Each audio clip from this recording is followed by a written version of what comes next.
I read a book recently called A Million Miles in a Thousand Years by Donald Miller.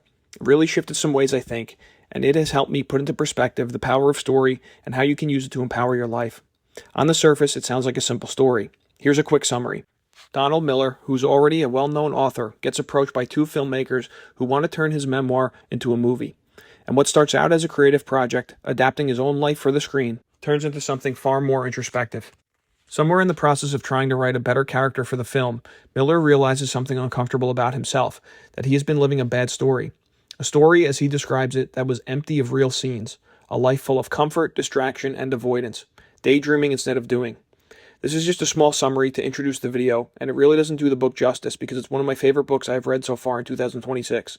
It's a smooth, enlightening read, which if you are building a library, I highly suggest adding this one to your list. After reading this book, it made me think about stories in a different sense and prompted some self-reflective questions about the stories I've personally been telling myself. Some stories were handed to us when we were young. A parent who might have said, "People like us don't do things like that." A teacher who circled your essay in red and made you believe you weren't a good writer. A coach who maybe picked someone else and made you wonder if you were ever really good at a sport. A moment of failure that you've replayed so many times in your head, it stopped being a memory and became an identity. These internal stories are self-generated movies, which function as frameworks that actually shape who we are and believe. They influence how we make decisions. They determine which opportunities we pursue and which ones we quietly let pass. Personally, there was a story I was telling myself for the last decade of life, which my actions clearly followed. I already was in the field of healthcare, but I chose to go back to school to become licensed as a new type of medical professional. Throughout the process, I often told myself things like life would feel different when I accomplished this thing. It took me around 8 years to accomplish what I set out to achieve. What really happened was I graduated and finally began making a better paycheck. But the day-to-day of life felt nothing like I thought it would.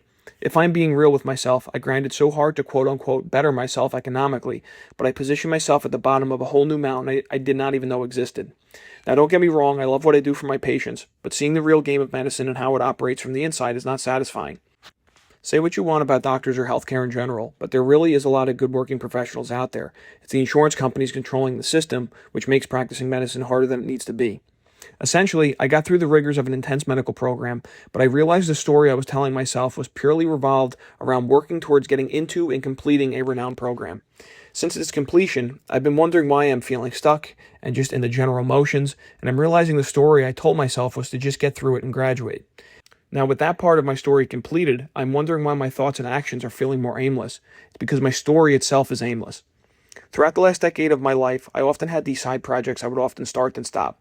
From fitness to audiovisual projects, I often reflected on them and always wondered why I stopped. Because the story I made around them made them feel not important. I called them side projects, and my actions really treated them as such. Now, when I reflect, I realize the project had lost steam, and I wondered what my life would look like if I had just kept consistent with it. Finally, the story is different. My story now is about creating, in some capacity, what I have learned along this journey of life, and I've been working on my thoughts and reflections to create this into action. Our stories often becomes our mental prisons. The cruelest part is that we build them ourselves. If you really think about it, there really is an anatomy of a limiting story.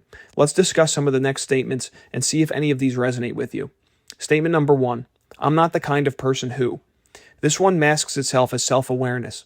I'm not the kind of person who takes risks. I'm not the kind of person who speaks up in rooms like that. I'm not the kind of person who leads. But here's the question. Who exactly decided that, and when did you actually agree to it? Statement number 2. It's too late for me. A lot of people live inside this one. They think they are one kind of person and that whatever they didn't do in their 20s, 30s, or 40s is simply off the table now.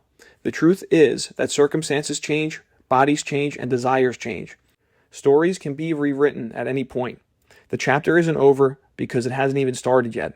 You shouldn't compare your chapter 1 to a peer's chapter 14. Statement number 3. I'll do it when. When the timing is right, when the kids are older, when I have more money, and when I feel more confident. This story is dressed up in patience, but it's actually a postponement of living. There will never be a perfect time to start. You have to choose to enter your story through only your intrinsically motivated actions. Statement number 4. I don't deserve this. This may be the deepest one. The belief, often unspoken, that good things, whether it's real love, real success, or real joy, are for other people only.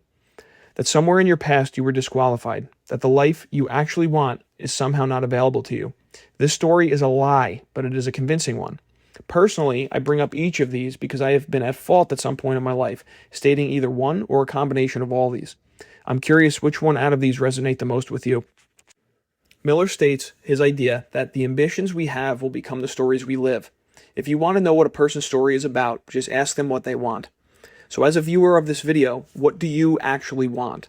Not what you're supposed to want, not what seems realistic given the story you've been telling yourself, but what do you actually want from your work, relationships, and life? When you want something, there usually is a large gap of where you are and where you want to be. That gap is not a sign that you failed. That gap is the story and where some form of conflict lives. And as Miller clearly illustrates in his book, it's not about the end. It's the conflict which drives the story forward, causing the most change within anyone's character arc. Thanks for watching Spark Studios, where my goal is to help spark your ideas. One practical way to achieve this is to read more books. If you're looking to grab any of the books I discuss concepts from in my videos, please use the link in my bio and description box below to my personal book recommendations at bookshop.org. I have chosen to affiliate with bookshop.org as every purchase made actually helps to support independent bookstores. If any of this video resonated with you, please share it with somebody who needs to hear it.